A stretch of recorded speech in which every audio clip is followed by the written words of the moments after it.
Vous écoutez l'Ambition au féminin, épisode 176, et aujourd'hui, on va parler de feedback. Mon nom est Tatiana Saint-Louis et j'anime l'Ambition au féminin, un podcast pour toutes les femmes pleines de vision, de talent et de drive qui désirent redéfinir le succès selon leurs termes et leurs conditions. Chaque semaine, j'explore seule ou en présence d'invités les thèmes entourant la réussite professionnelle et personnelle. Mindset, productivité, leadership, branding personnel. C'est le rendez-vous pour réfléchir à la façon dont tu veux vivre ton plein potentiel et laisser ton empreinte dans le monde.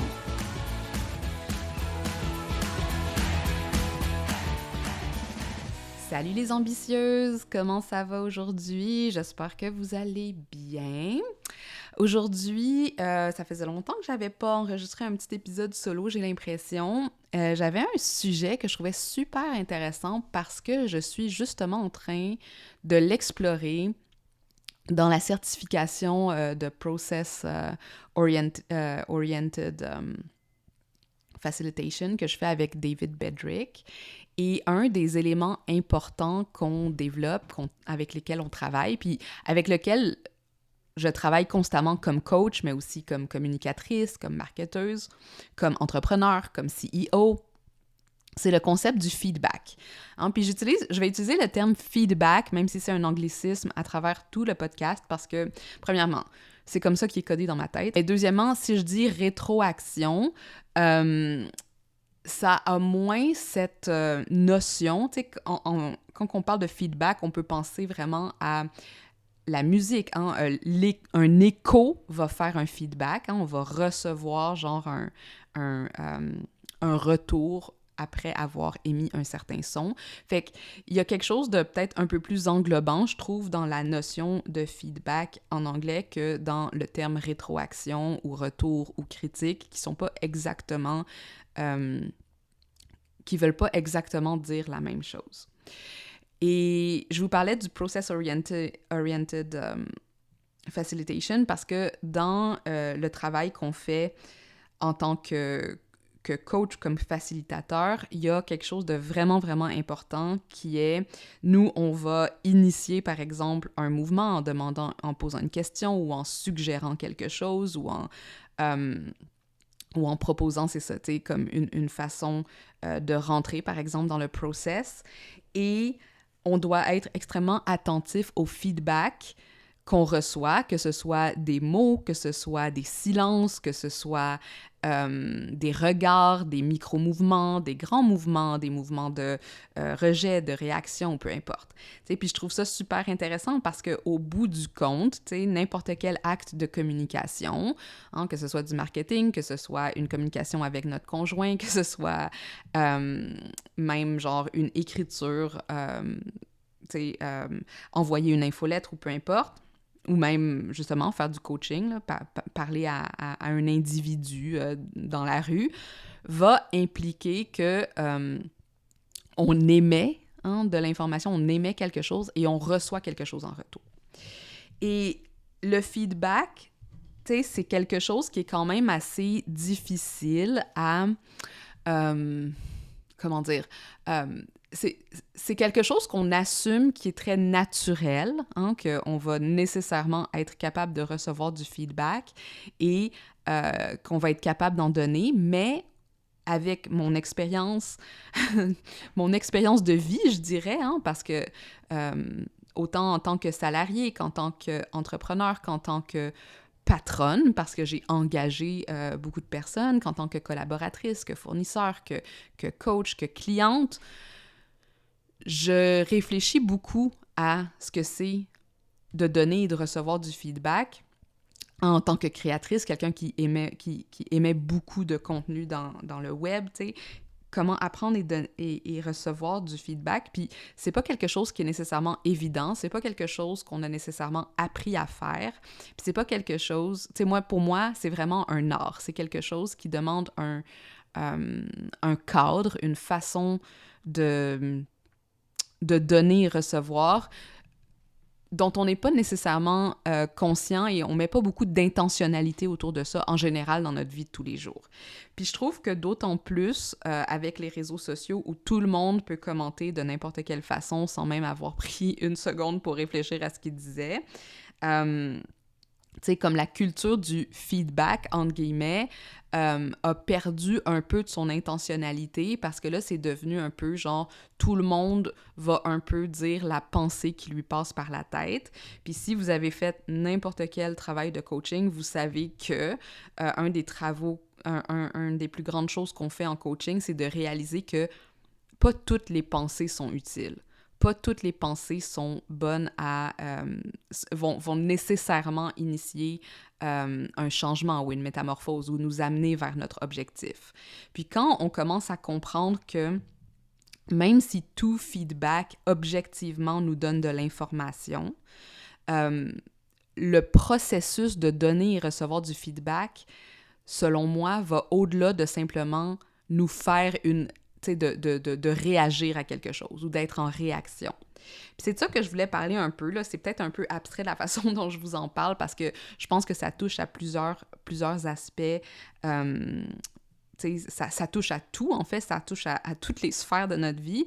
Mais si on prend par exemple des expériences un peu plus entrepreneuriales, ben le feedback, ça pourrait être du feedback qu'on donne à notre employé, pour dire comme, OK, ben comment est-ce qu'on fait pour bien établir, peut-être que la progression ou la performance par rapport à certains objectifs.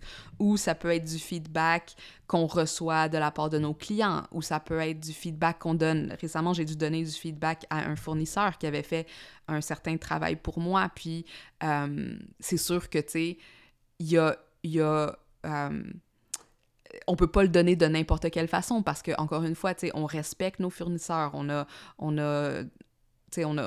créé une relation, mais ultimement, on donne le feedback sur le travail qui est donné, puis c'est de voir comment on le fait pour que ce soit le plus constructif possible. Puis je pense que, si vous avez déjà été salarié ou si vous avez déjà été en emploi, vous savez que vous recevez constamment du feedback de la part de vos gestionnaires, de vos patrons, puis qu'on a même genre un processus de feedback annuel souvent qui dit « OK, ben là, on va faire je me rappelle plus du terme.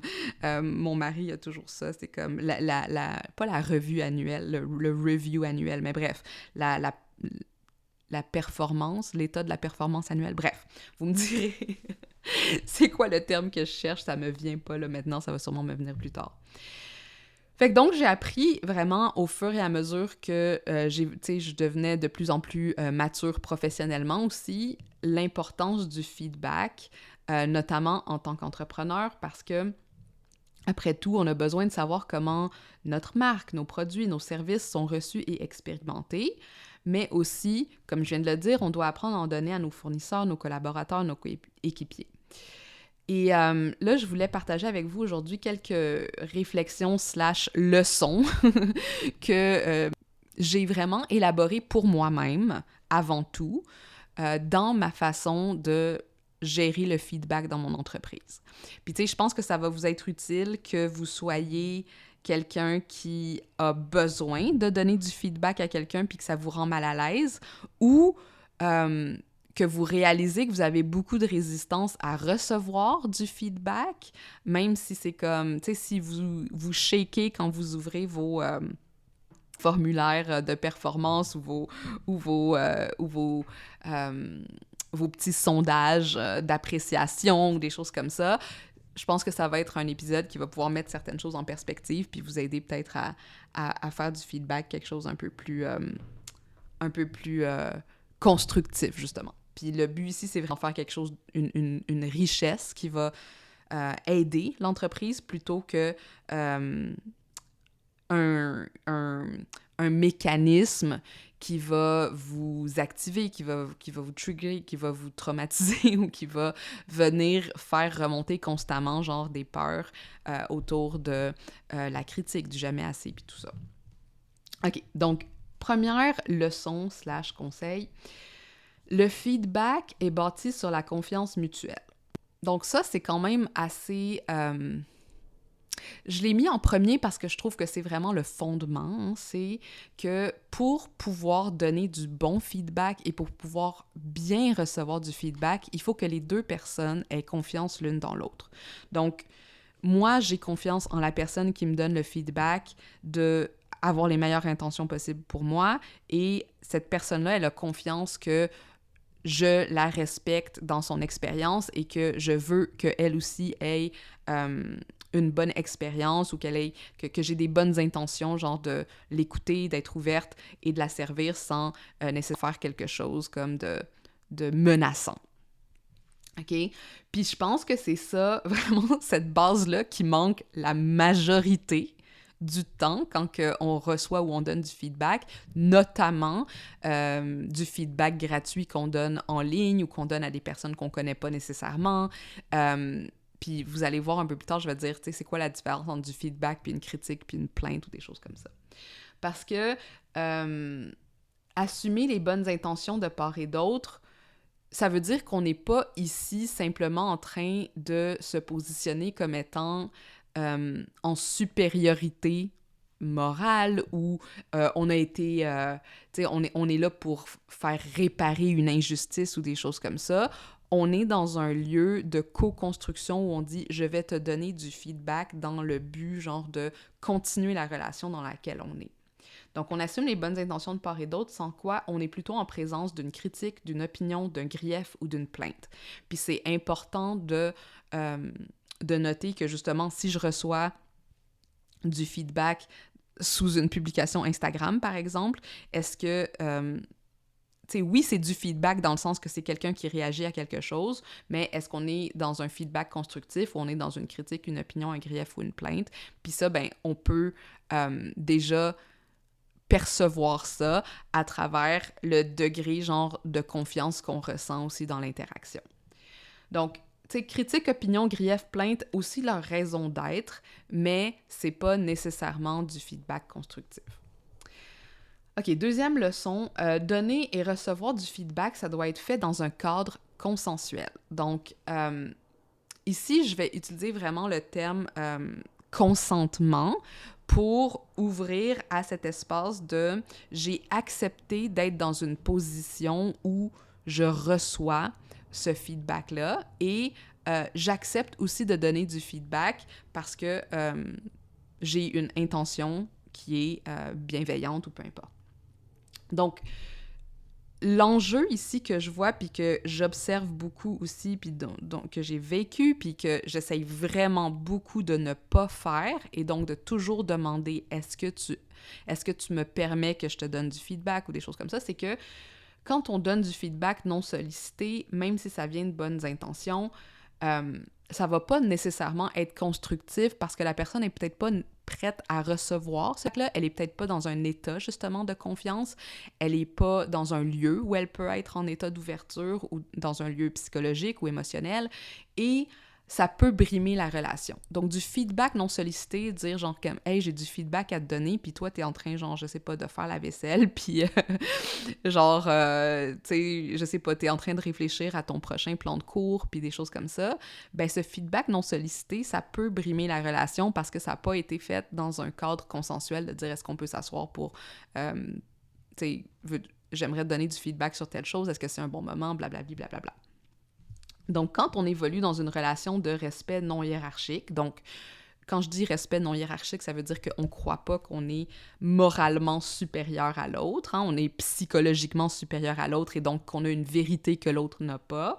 On ne va pas utiliser le feedback comme une punition ou comme un test de moralité. Puis ça, je le vois aussi beaucoup dans le sens de dire, tu sais, ah, mais je faisais juste donner du feedback, genre, t'es pas capable de prendre la critique. Non, c'est pas une question de pas prendre la critique, c'est une question de, tu m'as pas demandé mon consentement pour embarquer dans ce type de feedback-là. Si je l'avais demandé explicitement, si j'avais, genre, demandé, genre, qu'on vienne me donner des avis sur X, Y, Z ou une opinion, hein, parce qu'il y a une différence. Donnez-moi vos opinions sur telle chose. Ça veut pas nécessairement dire que la personne est en train de me donner du feedback sur ce que je fais. Puis encore une fois, je m'entends parler puis je dis « Oui, quand que quelqu'un réagit à quelque chose, c'est du feedback, hein? C'est un retour d'expérience, mais c'est pas ce feedback constructif qu'on recherche dans les relations mutuelles de confiance qu'on a généralement quand on travaille avec des clients, quand on travaille avec des fournisseurs ou avec des employés. OK, troisième leçon, le feedback constructif doit d'abord servir la personne à qui il est donné. Donc, ici, c'est pas une question de juste lister une liste de puces et de plaintes et de comment on s'est fait heurter ou qu'on a on a eu des désagréments. Hein? C'est un processus constructif qui a pour but la croissance, la communication, ultimement une meilleure relationnalité avec les autres personnes impliquées. Hein? Par exemple, tu sais, si j'appelle... je sais pas moi, ma compagnie de téléphone pour faire une plainte, je sais que je suis en train de faire une plainte. Si, par exemple, je vais au café, puis je leur dis comme « Hey, j'aimerais vraiment beaucoup venir plus souvent, mais parce que vous n'avez pas des tasses réutilisables, je suis moins encouragée à m'arrêter ici, fait que je vais d'abord chez votre compétiteur. » Fait que, tu sais, ça, c'est comme une information qui est intéressante, puis qu'on donne de façon à ce que la personne à qui on donne ce feedback-là, elle va pouvoir en bénéficier, puis probablement faire quelque chose de meilleur avec ça, puis servir des clients comme moi, OK? Qui ont peut-être le même type de réflexion. Donc, on donne du feedback à des gens, des entrepreneurs qu'on apprécie parce qu'on considère qu'il y a des points qui peuvent être améliorés. Même chose avec nos employés, même chose avec nos fournisseurs. C'est de dire comme « Hey, genre, je te donne ce feedback-là parce que j'ai aimé, genre, tu sais, j'aime ça travailler avec toi ou j'ai envie de collaborer avec toi à long terme ou des choses comme ça. Et la raison pourquoi je te donne le feedback, c'est que, tu sais, je pense qu'il y a des choses qui pourraient être améliorées, mais encore une fois, tu sais, ça reste notre opinion, tu sais. Ça implique, tu sais, d'être dans cette posture-là qu'on désire maintenir et travailler la relation. Il n'y a rien de pire, selon moi, que quelqu'un qui offre son feedback, mais qui veut pas recevoir, tu sais, qui est pas prêt à ouvrir la discussion, à répondre à des questions, à préciser ce qu'elle veut dire ou des choses comme ça, parce que là, ça veut dire que la personne n'était pas prête à donner du feedback constructif, elle voulait juste, tu sais, jeter une graine de doute ou jeter une graine de confusion. Tu sais, genre, c'est comme, hey, vous êtes... Comme si j'allais au café puis je disais, genre, vous êtes vraiment des gaspilleurs, hein? Puis ça, c'est comme, c'est pas du feedback, ça. Tu sais, c'est le même message, dans un certain sens. Tu sais, on veut arriver à la même destination, sauf que dans un cas, ben la personne a choisi une façon hostile de le dire. Puis là, après ça, si je disais, ben qu'est-ce que vous voulez dire par « je suis un gaspilleur », ben tu sais, puis que, genre, la personne va juste comme s'en aller puis dire « ah ben anyway, je vais juste pas, genre, boire de votre café ever again », on n'est pas dans du feedback constructif. On est dans d'autres choses, OK? Fait que du feedback constructif, c'est parce qu'on veut que la personne s'améliore, parce qu'on veut, genre, voir quelque... Tu sais, qu'on a l'impression... On care, dans le fond, pour cette personne-là. La personne qui donne... Ça, c'est ma leçon numéro 4. La personne qui donne le feedback est aussi responsable de l'interaction que celle qui le reçoit. Puis ça reprend un peu l'exemple que je viens de donner, hein? Celle qui donne le feedback... Tu sais, celle qui va donner le feedback, qui va dire « ah, genre, vous êtes des gaspilleurs » ou genre « j'aimerais ça que vous ayez des tasses réutilisables », elle recherche à être reçue, elle recherche à être entendue, puis donc, elle va demander à l'autre personne d'être en état d'ouverture et de réceptivité.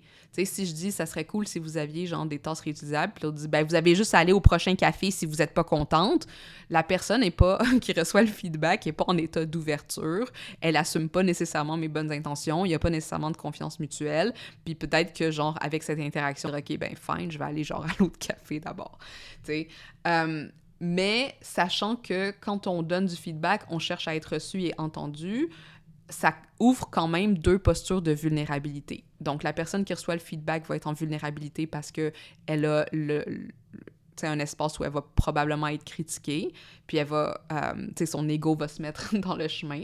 Et de l'autre côté, il y a la personne qui donne le feedback qui est aussi dans un état de vulnérabilité jusqu'à un certain point parce qu'elle... elle parle de ses désirs ou elle parle genre de quelque chose qu'elle a de son expérience ou peu importe. Bon, je trouve que c'est pas exactement le même état de vulnérabilité. Il y en a peut-être un qui est pire que d'autres, mais si vous avez déjà eu à donner du feedback, vous savez que c'est pas toujours facile, puis que ça peut, genre, venir générer comme des réponses un peu traumatiques. Donc, qu'on soit donneur ou receveur de feedback, rien n'excuse le manque de respect. Hein, la sécurité émotionnelle des deux parties doit être préservée et être en position de donneur de rétroaction demande autant de maturité émotionnelle que celui qui la reçoit. OK, leçon numéro 5. Tout comme le consentement, le cadre est important si on veut que le feedback soit constructif.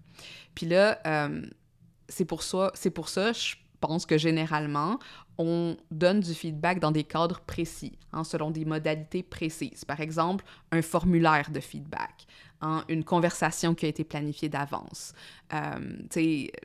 Ça a un cadre précis parce que ce cadre-là, il nous permet de se préparer émotionnellement et énergétiquement aussi à s'ouvrir au processus de feedback et pas laisser l'ego se mettre dans le chemin. Même si l'ego, il est jamais bien loin. Hein? Tu sais, comme avoir du feedback de son patron, c'est pas la même chose que d'être convoqué aux ressources humaines pour, tu sais, une discussion sur quelque chose. Genre, tu sais, là, on est comme dans deux ordres différents, tu sais.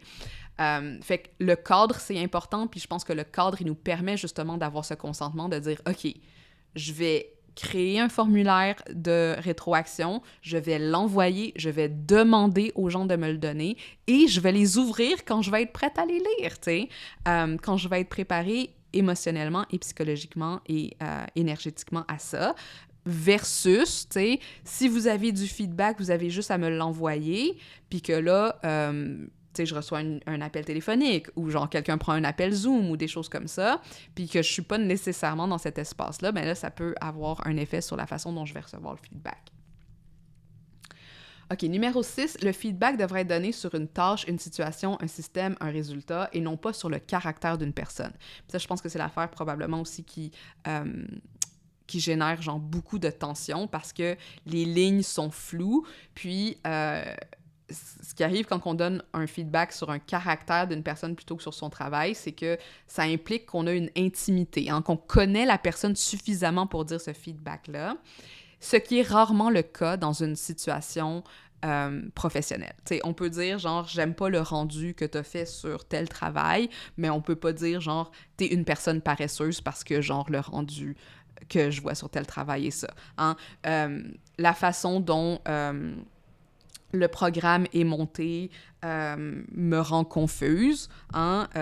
Tu es une personne irrespectueuse parce que tu ne prends pas en compte les différents modes d'apprentissage de tes clients. T'sais, on voit la différence ici entre un feedback qui est comme donné sur voici mon expérience sur un résultat, sur un système, sur un travail qui a été fait, versus voici un jugement que je fais de ta personnalité, de ton caractère, des choses comme ça. Puis ça, je pense qu'il y a beaucoup de dérives à ce niveau-là, puis qu'il faut vraiment faire attention là-dedans, parce qu'on n'a pas cette intimité, tu sais, je veux dire, moi puis mon conjoint, tu sais, on va parler de certaines situations, mais tu sais, même nous, entre adultes, tu sais, quand on est dans de la résolution de conflits ou des choses comme ça, on va pas aller dans « mais tu es une personne qui », tu sais, c'est comme ça, non, on fait juste pas ça. Puis même si on était un ami, tu sais, puis on dit genre, tu sais, je trouve que tu laisses beaucoup, genre, je sais pas, moi, la vaisselle traîner ou des choses comme ça. Tu sais, on n'est pas obligé d'aller à tuer une personne, genre, Messi, c'est dégueulasse vivre avec toi, mais vraiment comme, tu sais, on dirait, genre, que tu t'organises pas, genre, pour nettoyer tes choses après, ou genre, tu sais, bref, vous voyez la distinction, tu sais. Puis si on est pour parler du caractère de quelqu'un, ben il faut faire vraiment attention de connaître son contexte, connaître son intimité, connaître ce qui se passe dans sa vie. Puis moi, honnêtement, genre, je pense pas qu'il y a personne dans mon following Instagram qui serait comme, genre, en mesure de commenter sur ma vie parce que, genre, j'ai pas cette confiance-là avec des inconnus sur l'Internet. Right? Donc, feedback et résolution de conflit, c'est pas nécessairement la même chose, bien que la résolution de conflit ait besoin du feedback pour pouvoir se développer. Leçon numéro 7, le feedback que l'on donne ou qu'on reçoit est toujours subjectif. C'est peut-être une des premières leçons que j'aurais dû donner, mais c'était dur de les mettre dans un ordre qui faisait du sens, parce qu'ils sont tous tout aussi importants. Même si on est insatisfait, par exemple, d'un service, puis qu'il y a d'autres gens comme nous qui sommes insatisfaits d'un service, on peut être certain, ou presque, qu'il y a presque autant de monde ou de gens qui sont satisfaits du service. Donc, qui n'expérimentent pas la même façon. Hein? Quand on donne du feedback, c'est toujours basé sur une expérience subjective. Donc, pour 2 avis négatifs, il peut y avoir 2 avis complètement à l'opposé qui sont positifs. Donc, c'est toujours utile de se rappeler qu'on n'a pas la vérité, puis que quand quelqu'un nous donne aussi un feedback négatif, ben c'est drôle, c'est intéressant de les mettre côte à côte avec un feedback positif qui dit exactement le contraire, parce que, tu sais, souvent, on va focusser sur les feedbacks négatifs, mais on ne va pas nécessairement focusser sur les positifs parce qu'on les prend un peu pour acquis. Mais je pense que c'est important de se rappeler qu'un feedback, c'est une perspective, c'est une expérience, c'est pas une vérité. Puis quand nous, on donne du feedback aussi, c'est la même chose, c'est comme, c'est pas une vérité. Peut-être que nous, ce que ça nous ouvre, ça nous ouvre les yeux sur le fait que, ben, tu sais, on aurait dû choisir quelque chose d'autre à la place, on aurait dû mieux établir nos paramètres de travail. Tu sais, comme moi, j'ai donné beaucoup de feedback aussi à des employés, puis c'est de dire comment est-ce que je suis responsable aussi du résultat ou de comment le travail a été fait. Peut-être que j'ai pas donné assez d'informations, peut-être que j'ai pas donné les bons outils, tu sais, puis de se responsabiliser aussi dans ça, parce que, encore une fois, c'est toujours subjectif. Donc, le feedback, ça, c'est leçon numéro 8, mais c'est imbriqué là-dedans. Le feedback n'a pas à être accepté comme vrai ou mené à une action. Hein, c'est à chacun de décider ce qu'il veut faire avec le feedback qu'il reçoit. Si j'ai 2 positifs et 2 négatifs, est-ce que je vais essayer d'améliorer pour les 2 négatifs? Est-ce que je vais garder les 2 positifs puis dire comme, OK, ben genre, on va garder le statu quo? Ou est-ce que je vais ignorer complètement les négatifs parce que je me dis c'est juste une exception qui confirme la règle. Hein? Ça, c'est chacun a l'agentivité, la souveraineté d'agir sur le feedback qu'il reçoit. Hein?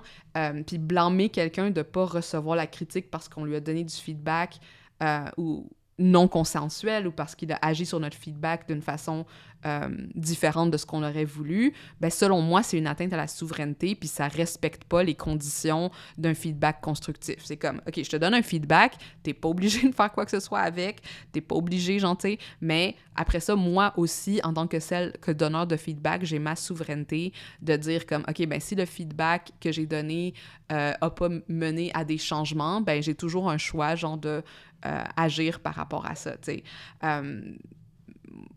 Récemment, j'ai eu un fournisseur qui m'a donné du travail qui n'était pas satisfaisant. On essaye encore, genre, de trouver une solution, mais peut-être que la solution, pour moi, ça va être comme, ben regarde, je vais devoir payer quelqu'un d'autre pour arranger le travail que j'aime pas. T'sais, des fois, ça arrive, puis ça fait partie de la game aussi. Donc, on a tous un pouvoir d'action, peu importe qu'on donne ou reçoive le feedback. Puis finalement, mon dernier point, c'est le timing. C'est vraiment une variable essentielle du feedback bienveillant. Hein? On ne donne pas du feedback à une personne qui est dans un état d'activation ou qui est dans une réaction traumatique ou qui est plongée dans la situation sur laquelle on va lui donner un feedback. Le feedback dans ces instances-là pourrait être à raison reçu comme une attaque. T'sais, si par exemple, je suis en train de me chicaner avec mon conjoint, puis là, genre, il me dit, genre, j'ai un feedback à te donner sur le ton que tu utilises.